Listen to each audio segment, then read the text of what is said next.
हर हफ्ते के आखिरी ट्रेडिंग सेशन में हम इसी उम्मीद के साथ हम ये शो शुरू करते हैं कि शायद अगला हफ्ता बेहतर होगा, शेयर मार्केट में गिरावट का दौर थम जाएगा, निवेशकों का जो पैसा कह सकते हैं डूब रहा है वो डूबना बंद हो जाएगा और निवेशकों को एक नई उम्मीद जगेगी। लेकिन हफ्ते के अंत आते आते तक हालात वहीं के वहीं रह जाते हैं। पिछले कई हफ्ते से बाज़ार में गिरावट लगातार जारी है और इसकी जो वजह भी कमोबेश वही रहते हैं और अंतर से बदलता है तो वह आंकड़ों का। एफआईज लगातार 33 ट्रेडिंग सेशन में पैसा निकाले हैं, जो कि अपने आप में अब तक का सबसे बड़ा रिकॉर्ड है। अब चर्चा ये होने लगी है कि क्या बाज़ार में मंदी का डर सता रहा है। हर कोई जानना चाहता है कि पैसा अब लगाएं कि ना लगाएं, कि अभी रुकें थोड़ी देर, लगाएं तो कहाँ लगाएं। लेकिन इसका सटीक जवाब ढूंढने की कोशिश में लोग बहुत ज़्यादा उलझ जाते हैं। तो अपने शो की कोशिश यही होगी कि उस उलझन को दूर किया जाए और लोगों को बिल्कुल आसान भाषा में बताया जाए कि बाज़ार में जो गिरावट है इसमें आपको क्या करना चाहिए, क्या डरना चाहिए या फिर एक मौके के तौर पे इसको देखना चाहिए। तो इस पे आज हम खास चर्चा करेंगे और हमारे साथ हैं CNBC आवाज़ के मैनेजिंग एडिटर अनु सिंघल हैं, साथ ही साथ अभय अग्रवाल साहब हैं, अभिषेक अग्रवाल साहब हैं और हमारे साथ जुड़ेंगे जसप्रीत सिंह अरोड़ा साहब। आप सभी मेहमानों का बहुत बहुत स्वागत है हमारे शो में। शो की शुरुआत हम बहुत ही बेसिक क्वेश्चन से करेंगे कि जिस तरीके से बाज़ार में गिरावट का दौर चल रहा था, आज जब आखिरी ट्रेडिंग सेशन था इस हफ्ते का, तो थोड़े से बाज़ार संभलने की कोशिश की। तो जब लगातार गिरावट आ रही हो और संभलने की थोड़ी सी भी कोशिश दिखे तो डूबते को तिनके का सहारा कहते हैं, कुछ वैसा ही लोगों की उम्मीद जग जाती है। अनु सिंघल साहब, सबसे पहले आपके पास आऊँगा कि ये जो थोड़ी से बाज़ार ने संभलने की कोशिश की, इसका क्या ये मायने निकाला जाए कि गिरावट का जो बुरा दौर चल रहा था वो अब रुकने का नाम ले रहा है, या फिर थोड़ा सा संभल जाएगा बाज़ार, यहाँ से बड़ी गिरावट शायद देखने को ना मिले? लक्ष्मण जी, मैं ये कहूँगा कि थोड़ी जल्दबाजी होगी ये कहना, क्योंकि मार्केट जिस लेवल पर है उस लेवल पर एक बार सपोर्ट आना बनता है। वो लेवल है 200 डे मूविंग एवरेज निफ्टी पर, और बैंक निफ्टी पर भी उस लेवल से हम बस थोड़ा ही ऊपर हैं। ये कहना बहुत जल्दबाजी होगी। मार्केट में वैसे भी लक्ष्मण जी बॉटम ऐसे नहीं बनता कि बस मार्केट एकदम से गिरा और उसके बाद बस रिकवरी आ गई वापस। वहाँ पर टाइम लगता है मार्केट में रिकवरी आने में। और वैसे भी इस बार जो गिरावट आई है ना लक्ष्मण जी, वो थोड़ी सी फंडामेंटल कारणों पर आई है और हमारे खुद के कारणों पर आई है। अब तक हमारी मार्केट में जब भी करेक्शन आती थी वो ग्लोबल कारणों से आती थी, जियोपॉलिटिक्स की वजह से आती थी। ये पहली करेक्शन है जो हमारे खुद के कारणों से आई है। हमारे यहाँ पे जो स्लो डाउन हुआ है, हमारे यहाँ पे जो अर्निंग्स का रिस्क आया है और हमारे यहाँ पर जो FII सेलिंग हुई है, ये उस वजह से आया है। तो सिर्फ एक दिन का प्राइस बिहेवियर देखकर ये कहना कि शायद हम कुछ हद तक काफ़ी करीब हैं बॉटम के, आई थिंक थोड़ी जल्दबाजी होगी। जसप्रीत जी, जैसा कि अनुज ने कहा भी कि अभी कहना थोड़ी सी जल्दबाजी होगी, आप लोगों का आकलन क्या कहता है कि किस लेवल पे बाज़ार आ जाए तो अब लोग थोड़ा सा पैसा लगाने की तरह सोचना शुरू कर देंगे, या फिर लोग ये मान बैठे कि अब बाज़ार में इससे ज़्यादा गिरावट नहीं आएगी? आप लोगों ने कुछ एक लेवल सोच रखा है? लेवल्स की बात करें तो निफ्टी अगर देखें, बॉल पार्क अपने हाई से 10% के आसपास गिर चुका है। मिड कैप स्मॉल कैप भी अराउंड सेम है, 11% from the last 52 week high.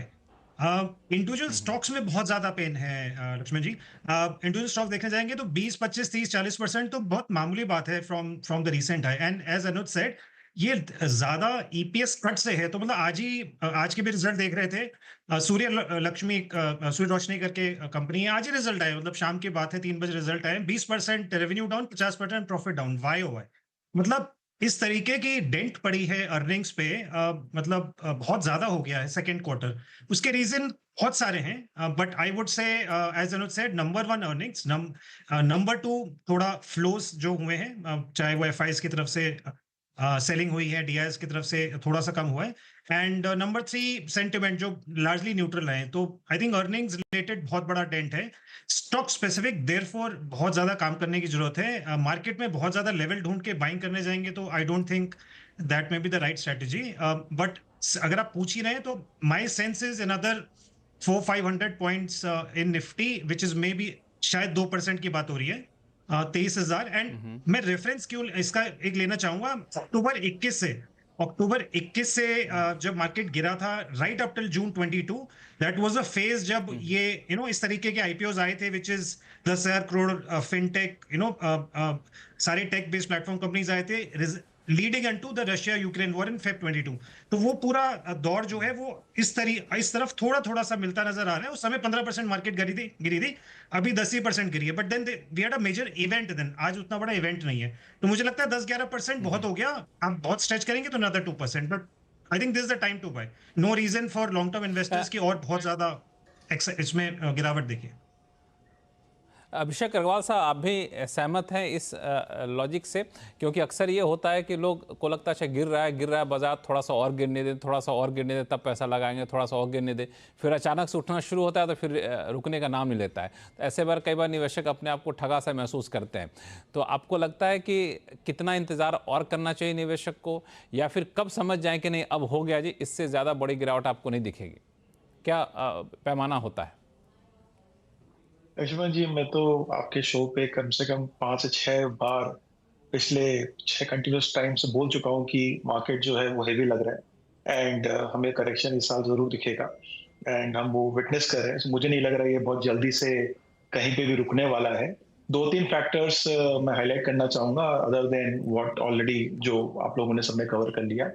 Market की पीक इससे पहले अगर हम 2008 या 2020 के उस समय देखें तो आपको दिखेगा एक समय रिलायंस पावर आया था, फिर एक LIC आई थी और अभी Hyundai का IPO आया। ये तीनों के तीनों जिस समय आए थे वो उस समय का सबसे बड़ी IPO उस समय इंडिया की हिस्ट्री में था एंड उसके बाद आपने देखा होगा कि मार्केट एक तरफा करेक्शन ले गया। सो ये एक हमारी हिस्ट्री रही हुई है कि जब भी कोई इस तरह का बहुत बड़ा इवेंट होता है मार्केट वहीं पिक आउट कर जाता है। सो मुझे लग रहा है कि पहली बात जल्दी से हम उस लेवल पे जाने वाले हैं मुझे नहीं लगता। करेक्शन कितना देख सकते हैं, मेरा एस्टिमेट है कि टॉप से 15% या मतलब यहाँ से और 5% की निफ्टी पे मैं करेक्शन देख रहा हूँ और उसका extended loss mid and small cap में हम देख सकते हैं। और ये फाइनेंशियल ईयर जो है मुझे लग रहा है नेगेटिव क्लोजिंग निफ्टी देगी। कंटिन्यूसली एफआई की सेलिंग रुक नहीं रही है और चाइना हमारे से बेटर अट्रैक्टिव मार्केट अभी लग रहा है। आई थिंक तो फंडामेंटल्स भी हमारे डोमेस्टिक के प्ले कर रहे हैं। हमारे नेबर की वैल्यूएशन हमसे बहुत ज्यादा अट्रैक्टिव है तो कुछ पैसे वहां पे भी जा रहे हैं एंड कुछ तो वैल्यूएशन का फैक्टर है ही जो काफी समय से हम सभी कंसर्न थे। आई थिंक जो सारे फैक्टर को लेके लग रहा है एक बार थोड़ा रुकना चाहिए, जल्दबाजी नहीं करनी चाहिए। अगर आपने बहुत पहले से पोजीशन अपनी बना रखी थी, आप 1-2-3-4 साल से इन्वेस्ट कर रहे हैं तो अभी भी आप अच्छे खासे मुनाफे पे होंगे, तो वहां पर उसे रिटेन करिए। बट नए निवेशक या नई इन्वेस्टमेंट अगर आपको करनी है तो थोड़ा रुकना चाहिए। हालांकि आईपीओ का जो आपने जिक्र किया अभिषेक जी, इससे मैं थोड़ा समझना चाहूँगा आपसे कि कोई बड़ा आईपीओ आता है तो बाजार में इस तरह की बड़ी गिरावट से उसका क्या संबंध होता है? हालांकि ऐतिहासिक तथ्य है कि जब भी कोई बड़ा आईपीओ आता है, सबसे बड़े आईपीओ के आप देख लें तो उसके लिस्टिंग गेन बहुत ज़्यादा नहीं होते हैं, वो तो आईपीओ इंडिविजुअल का होता है। लेकिन बड़े आईपीओ का इस बाजार में बड़ी गिरावट से कोई डायरेक्ट रिलेशन होता है क्या? एक तरह से देखें, पहली बात liquidity, I think so market जो चल रही थी अभी तक वो लिक्विडिटी की वजह से चल रही थी। जो फंडामेंटल्स हेड हम बार बार बात कर रहे हैं वो इसलिए बिकॉज डोमेस्टिक डीआई की जो लिक्विडिटी थी वो मैसिव थी और हर बार आप देख रहे थे कि कोई एक आईपीओ आ रहा है, फिर सेकंड थर्ड फोर्थ, एक कंटिन्यूस ट्रेंड था, आप आईपीओ में पैसे लगाए और आप पैसे बन जाएंगे, बट ऐसा होता नहीं है। सेकंड बात है कि जो क्वांटम होता है और एक लेवल पे जहां ये पिक आउट होता है उसके बाद एक मार्केट की थकावट सी आती है जहां पे एक जैसे आप कह सकते हैं कि ट्रेंड प्ले हो चुका है। सो एक तरफा मार्केट कभी जाता भी नहीं है एंड अभी हमारे इंडियन हिस्ट्री में अगर हम देखें तो अभी तक तो हमें यही देखने को मिला है। सो मैं तो हिस्ट्री के साथ जाना चाहूंगा जहां पे तीसरी बार ऐसा हो गया है जहां पे ये चीज हुई है। और अगर हम पहले की वाली 2 इंसिडेंट्स में देखेंगे तो वहां पे निफ्टी की जो करेक्शन थी वो 15 से 20% की थी। So I think the history might repeat here in a different form.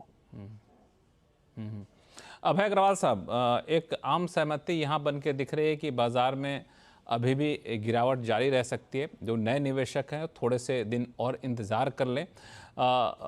जब 2 लोग 3 लोग सहमत हैं तो